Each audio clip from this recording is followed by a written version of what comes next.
everyone, welcome back to Small Company, Big Brand. I'm Brenda, joined as always by Benny Fluman. Last time, we showed how small Israeli companies can make a splash globally without huge budgets or a marketing department. But today, we're zooming in on something even more make or break for international success: negotiation, and why it's a whole new ballgame outside Israel.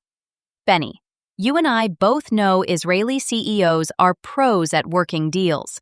But what happens when you try Tel Aviv-style negotiation in Tokyo or, say, Berlin? Oh, Brenda, if only it were just about language, right? The signals, the timing, even what's not being said. Everything has different rules out there. I mean, PwC found a full quarter of international joint ventures just blow up because of cultural mismatches. And Harvard's research? Top 10 negotiation failures? Nearly all culture-driven. Let me tell you, once I treated a Japanese-style silence like an awkward pause, tried to fill it, and it basically screamed disrespect. Cost the company months. So let's give listeners a real cautionary tale. What's the price if an Israeli CEO ignores all those signals and treats, say, a Tokyo deal like a Thursday in Herzliya? You can tank a multi-million-dollar deal before you even finish your coffee. I remember this one Israeli startup. They came into a Japanese boardroom. Started with high energy, quick jokes, rapid-fire slides. The Japanese execs went quiet. Total silence, I kid you not. Our guys panicked, filled every gap with more talking, interrupting each other. After that, deal over. They thought the Japanese were saying yes with their silence. But no. Silence meant you lost us at hello. That brings us right into the heart of the Israeli style. Direct, improvisational, fast. Honestly, it's kind of legendary. So, Benny, what's your take on why those traits help Israelis stand out but also stir the pot? Okay, let's be real. Israelis are famous for chutzpah. Speed, talking straight, cutting through the nonsense. There's a reason Silicon Valley loves it. Remember the Waze deal? They used pure data and logic, showed the full picture to Google. $1.3 billion later, case closed. But, and here comes the problem. Countries like Germany, they see our impatience as reckless. I learned this the hard way in Munich. Made a joke about taking shortcuts to seal a deal. Germans, they don't do shortcuts. My joke went over like, what do you call it? Lead balloon. You know, it cuts both ways. Israelis' honesty gets respect in the US when it's about results, speed, contracts. But then, take Strauss's hummus in America. Tried to turn a special occasion food into an everyday staple overnight. Didn't work because they didn't read the daily culture.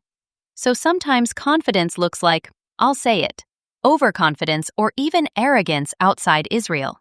That's the paradox of Israeli style. What's gold at home can feel like chaos abroad. The best move? Learn when to dial it up, when to slow down and just listen. Sometimes, sending your best get-it-done guy to Tokyo is not the answer. Trust me, I have the scars to prove it. Let's zoom way out for a minute. How does culture actually make or break these deals? We've got Japanese patience and silence, German process, the French loving their long lunches, Americans all about return on investment, and then African markets where community trust runs the show. So different, right? The Japanese, they can go minutes with no talking. It's part of the process. Germans, super structured. Every meeting has an agenda, and God help you if you go off script. France, they'll ignore the numbers until they like you personally. America, you'd better have the ROI slide ready by the 10-minute mark or you're toast. Africa, they want to know you're invested in their community before any business talk happens. And it's not just about being polite. It's literally money on the line. There was an Israeli startup. They lost a $20 million Japanese deal because they just wouldn't respect those pauses. But then, another Israeli firm cracks it. Takes a year building up trust. Yes to the etiquette, yes to the hierarchy, and boom, the deal's done. So Benny, for founders listening, What are those little warning signs you look for that maybe you're about to cross an invisible cultural line? If your counterpart starts going silent, asks to circle back again and again, or doesn't invite you for a meal, you're probably in trouble. Watch subtle stuff. Who speaks first? Who keeps their eyes down? Little things you'd miss if you're blinded by your own intensity. Don't assume yes looks or sounds like your yes. Here's where models can help. Benny, you know Hofstede's dimensions: power distance, uncertainty avoidance, individualism, and so on. Why do you think these matter so much for Israeli companies?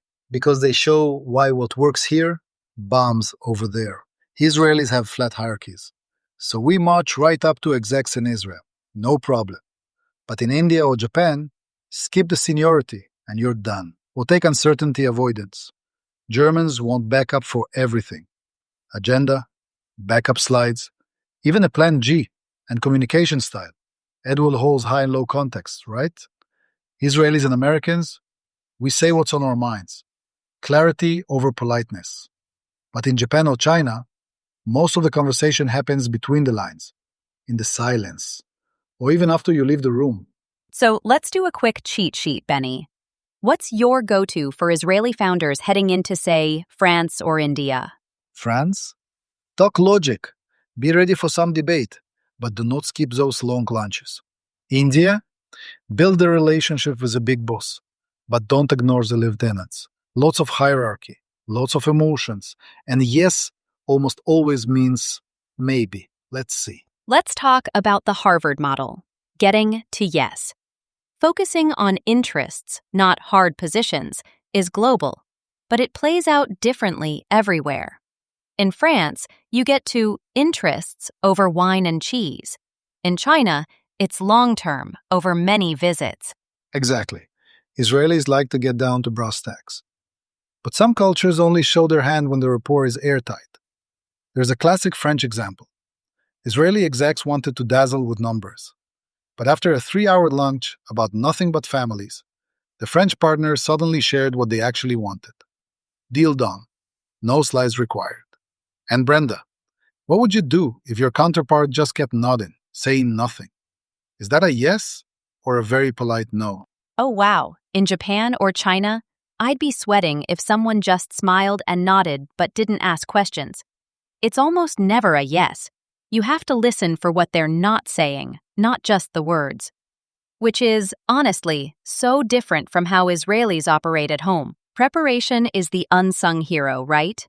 Israelis ace the technical stuff: KPIs, ROI models, contracts. The problem is, cultural prep gets skipped. If you miss the unwritten rules, you can lose before the first handshake. Benny, you've got horror stories, I'm sure. Oh, plenty.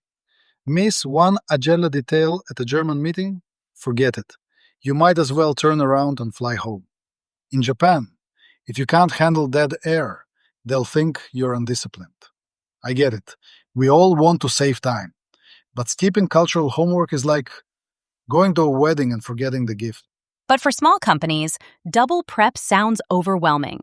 Like, let's be serious. Most founders don't have time, money, or a spare team. What's the absolutely minimum you'd say every CEO has to do? Bare minimum? 1. Map out who the real decision makers are. 2. Learn 3 big no-nos in your target culture, like never pitch the junior person in France or never rush the pleasantries in China. And always, always have your follow-up plan in writing. Case studies say it all. Let's pick apart a few. Japan. One Israeli company was direct, deal dead. The other respected the process, stayed patient, landed the contract. Same in France. Numbers first flopped, relationship first closed. In the US, an Israeli fintech missed the ROI slide and lost millions. Their competitor nailed it and raised $7 million. Benny, what's the real lesson in these battles? Everyone likes to brag about wins, especially in Israel. But honestly, the best lessons hide in prideful failures. We're passionate, but sometimes deaf to what the other side really values. I've banged the table thinking it showed strength, but it just freaked out the Germans. The losses sting more, but they teach you way faster. Let's get really practical. What are the common traps for Israelis working globally?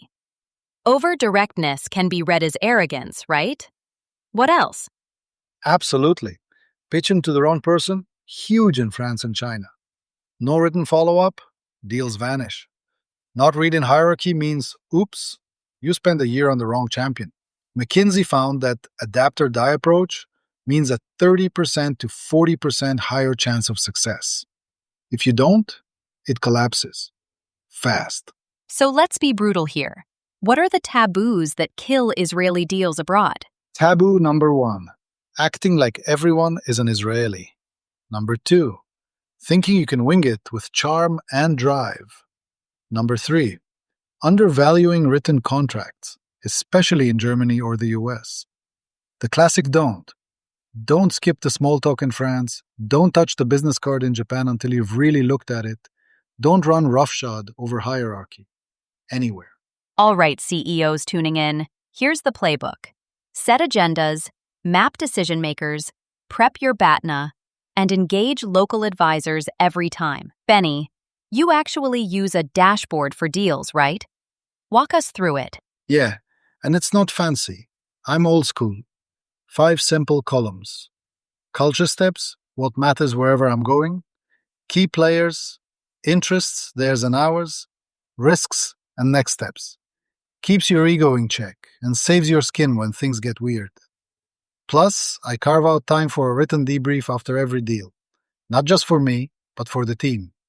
That way, next time we're sharpening the sword, not swinging it blind. And don't forget, Harvard's Getting to Yes, Hofstede, Aaron Meyer, these aren't just for workshops. Use them every trip, every meeting. Never be too small to act big with your toolkit. So, to wrap up, Israeli agility and chutzpah are real weapons. But the secret is mixing them with humility, trust, and respect. Agility means you can outmaneuver big firms, but if you push too hard, disrespect signals. You'll lose the edge. Benny, what's your 60-second pitch to a founder who's scared of losing their Israeli DNA if they adapt too much abroad? You don't lose your edge by respecting others. You sharpen it. True, you might slow down, bite your tongue, or learn a few rituals you think are silly. But trust me, you'll win more, lose less, and keep what makes you, well, Israeli. The point isn't to become American or Japanese or French. It's to be the best Israeli version of yourself, with enough global savvy so they invite you back, again and again. That's it for today's deep dive. If you're aiming to negotiate abroad, prepare, adapt, listen, and most importantly, bring your why to every table as we discussed last episode. Thanks, Benny, as always, for your stories and practical tips. We'll be back with more hands-on strategies for your global playbook. Benny, great as always. See you soon. Thank you, Brenda. Always a pleasure. And to everyone out there, go win those global deals, but don't forget to enjoy the ride. Bye, Brenda. Bye, Benny. Thanks, everyone, for tuning in. See you next time.